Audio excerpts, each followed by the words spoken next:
Good morning students. Standard 9 subject Hindi. Hindi विषय में आज हम जो लेसन कंप्लीट करेंगे वह लेसन पद्य विभाग से लिया गया है और यह लेसन का नाम है नीति के दोहे। यह लेसन के कवि है रहीम जी, जिनका जन्म लगभग 1553 ईस्वी सन में हुआ था और निधन सन 1626 ईस्वी सन में हुआ था। रहीम का पूरा नाम अब्दुल रहीम खान खाना था। उनके पिता का नाम बैर मरबा था, जो अकबर के अभिभावक थे। रहीम अकबर के 9 रत्नों में से एक थे। रहीम की कार्यक्षमता और बुद्धिमत्ता से अकबर बहुत प्रभावित थे और इसलिए उन्होंने रहीम को अपने दरबार का महामंत्री का सर्वोच्च पद प्रदान किया था। रहीम संस्कृत, अरबी, फारसी के विद्वान थे। दानी के रूप में बहु सुविख्यात थे। जीवन के व्यवहारिक अनुभवों को उन्होंने अपनी सतसई में व्यक्त किया है।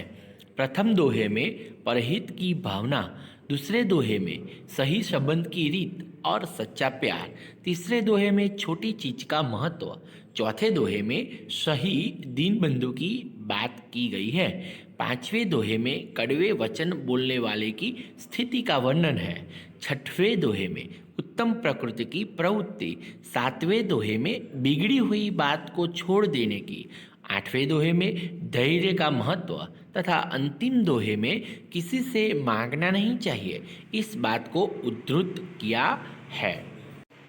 तो स्टूडेंट्स, आइए हम यह लेसन के दोहे समझते हैं। पहले यह दोहे रीडिंग करते हैं। तरोवर फल नहीं खात है, सरोवर पियहि न पान, कही रहीम पर काज हित, संपत्ति सुचही सुजान।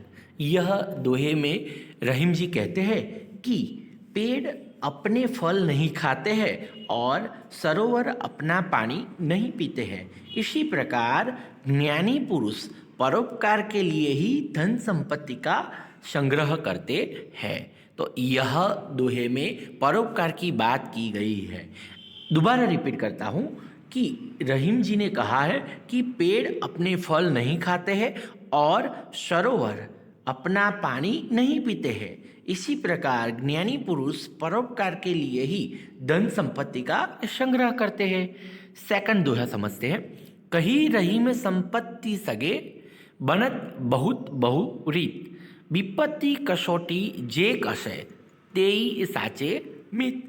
यह दोहे में रहीम जी कहते हैं कि जब मनुष्य के पास संपत्ति होती है, क्या जब मनुष्य के पास संपत्ति होती है तब लोग तरह तरह से उसके सगे बन जाते हैं, उससे रिश्ते जोड़ लेते हैं।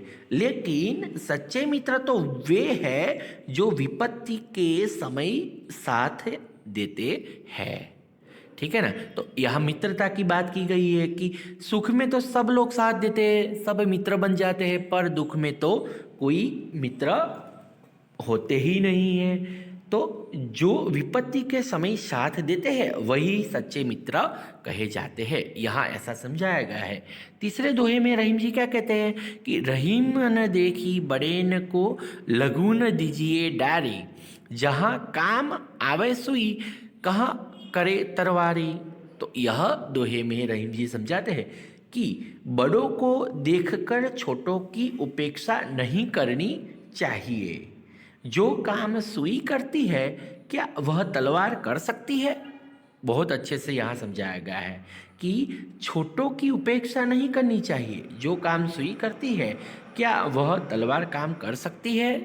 ठीक है ना। चौथे दोहे समझते हैं कि दीन सबन को लखत है, दीन ही लखे न कोई, जो रहीम दीन ही लखे, दीन बंधु सम होय। तो यहाँ रहीम जी ने समझाया है कि असहाय और गरीब लोग सबको आशा भरी नज़रों से देखते हैं, पर उनकी और कोई नहीं देखता, उन पर कोई दया दृष्टि नहीं करता।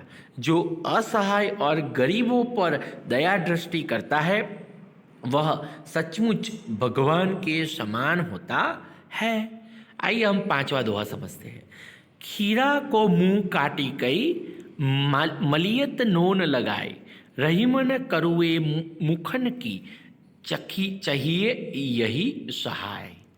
तो यहाँ पांचवें दोहे में रहीम जी समझाते हैं कि खीरा को खाने से पहले उसका सिर मीन्स ऊपरी भाग काट कर अलग कर देना चाहिए, फिर उसके कटे भाग पर नमक मलना चाहिए। रहीम जी कहते हैं कि कड़वे मुख वालों को यही सजा मिलनी चाहिए, इस अपराध का यही दंड है। ठीक है ना। यहाँ खीरा मीन्स ककड़ी, ककड़ी हमें यहाँ समझना है। आगे 6 जो दोहा है तो वो समझते हैं।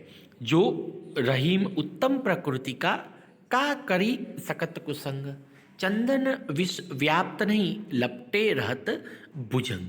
तो यहाँ दोहे में समझाया गया है कि उत्तम स्वभाव वाले लोग बुरी संगति में रहे तो भी उसका उन पर प्रभाव नहीं पड़ता। ठीक उसी प्रकार जैसे भयंकर विष वाले सांप चंदन के पेड़ से लिपटे रहते हैं, परंतु चंदन में उनका विष फैलता नहीं है। चंदन के पेड़ की बात की गई है कि चंदन के पेड़ पे भयंकर विष वाले भुजंग मीन्स सांप लिपटे रहते हैं, पर उसकी असर चंदन को होती नहीं है।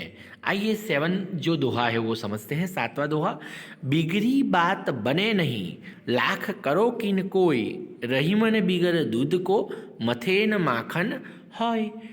कवि रहीम कहते हैं कि बिगड़ी बात लाख प्रयत्न करने पर भी सुधर नहीं पाती। ठीक उसी तरह जैसे फटे दूध से जमाए गए दही को कितना ही मथा जाए उसमें से मक्खन नहीं निकलता है। 8वां दोहा क्या कहता है, आइए देखते हैं। 8वें दोहे में, रहीमन विपदा हो भली जो थोड़े दिन होय, हित अनहित या जगत में जानी परत सब कोई। तो यहाँ हमें समझाया गया है कि रहीम जी कहते हैं कि यदि आपत्ति थोड़े समय के लिए हो तो अच्छी है, क्योंकि उस थोड़े से समय में हम समझ जाते हैं कि कौन हमारा हितकारी है और कौन अहितकारी है। 9वां दोहा में क्या कहते हैं, रहीमन वे नर मर चुके जे कहू मांगन जाही, उनसे पहले वे मुए जिन मुख निकसता नहीं।